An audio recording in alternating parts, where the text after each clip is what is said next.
Hey, my name's Cody Barton here in Phoenix, Arizona. Welcome to my channel where we talk all about real estate, business, and systems. And in this video, we're talking about getting started in real estate wholesaling.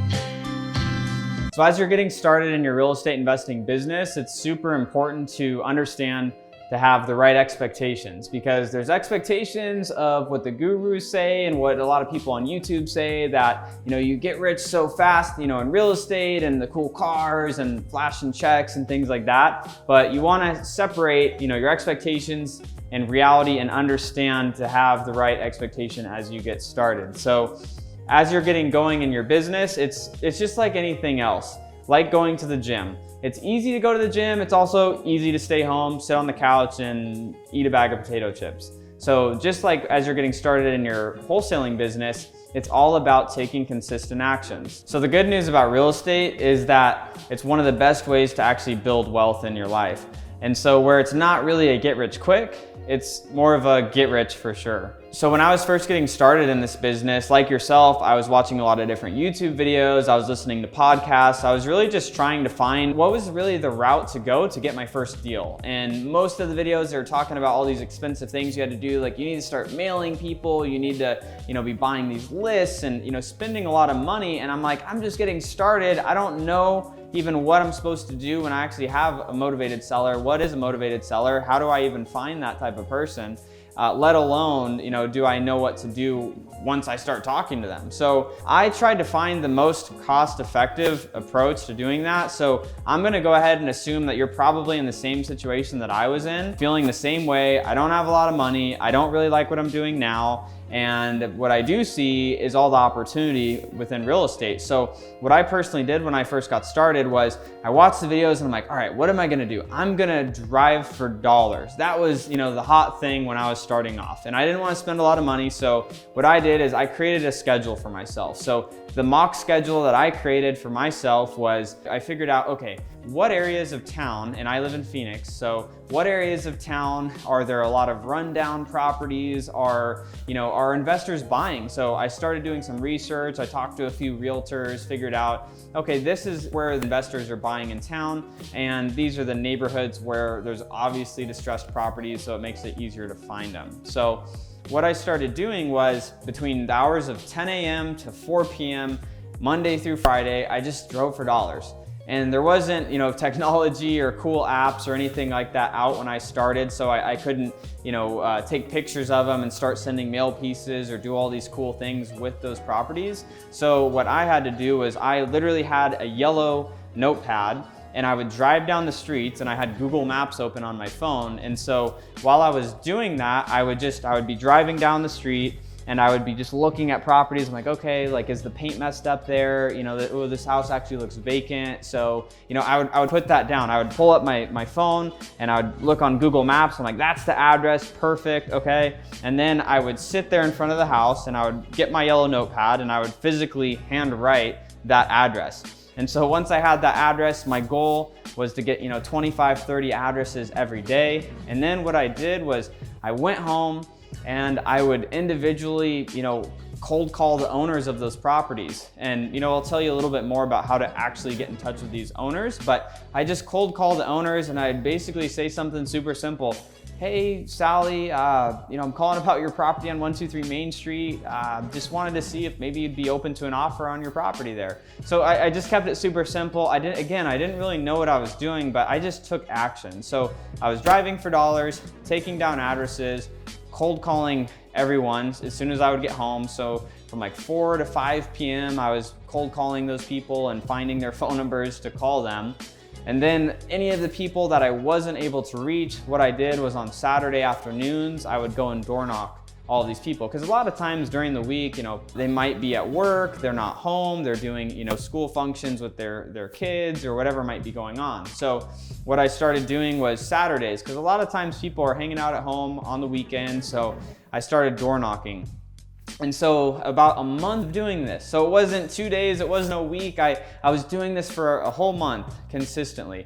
And honestly, I started getting a little bit discouraged. I'm like, man, like, am I actually gonna find a deal? Like, can you actually get a deal driving for dollars? Is this really, am I just spinning my wheels or am I wasting my time? And so after about a month, what happened was I actually was driving by a lot in South Phoenix, and I had actually just seen a new build home go up a few lots down. And I'm like, I wonder if this lot right here, I wonder if the owner of this house that just built this new build, if they would buy a lot. So I started writing down the lots in this particular neighborhood. And so I went home, started calling on the owners of these lots. And then basically at that point, I found a lady that wanted to sell. And now, you know, panicked. I was like, okay, she wants to sell. What do I do now? I have this lady that she wants to sell the property. I don't know how much I should offer for it. So this is what I did. I actually went and found the owner of the new build, and I called them and I said, hey, my name's Cody Barton. I'm an investor in the area. I saw that you just built this beautiful new build. And I don't know if you're looking for more lots. Is that something that you might be interested in? I'm marketing in the area around your new build. And the lady's name was Erica. She's like, yeah, of course. You know, anything that you have, you know, we'll buy lots at anything around $45,000. So I'm like, okay, they'll buy it for $45,000. So I need to go back and talk to this other lady and see if I can get it for anything under $45,000 so I can make some money.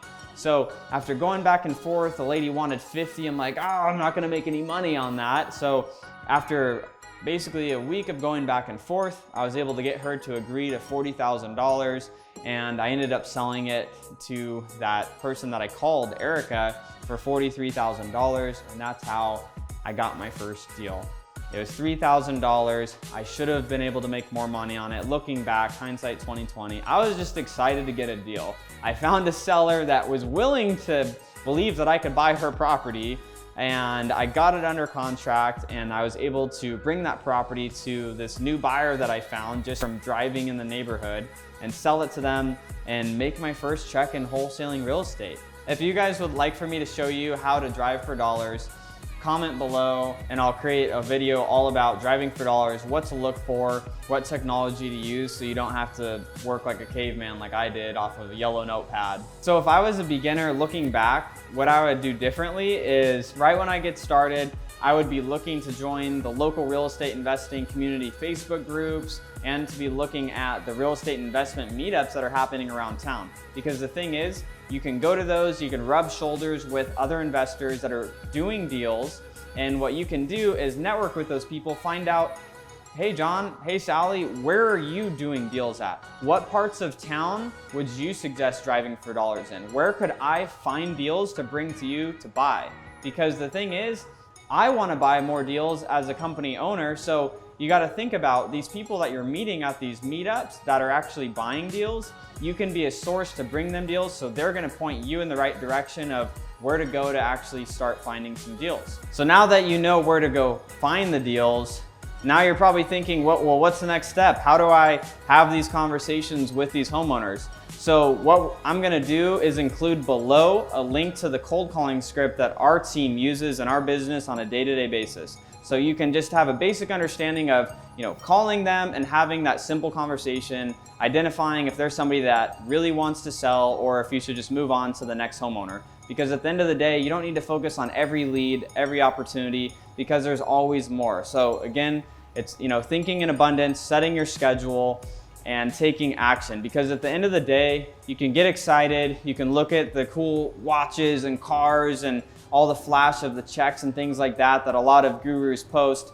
but you need to go and take action. That's what's gonna get you the results and get you to where you wanna be. So as a beginner, that's what I would do. Just get tunnel vision, go to the meetups, drive for dollars, set that schedule, stay consistent, and just take massive action. So if you're new, comment below if you want me to make a video all about specifically what I would do if I was driving for dollars, what I'm specifically looking for, and some of the key things that you can do to get more deals faster when you're driving for dollars. Now, for those of you that may not be brand new to the business, you've already done a deal, you've done a few deals, but you're trying to figure out how to break through that barrier of being on the wholesale hamster wheel where you have some money, you get a deal, and it closes, you spend that money on marketing, you get another deal, you run out of money, and it's that constant wheel over and over again.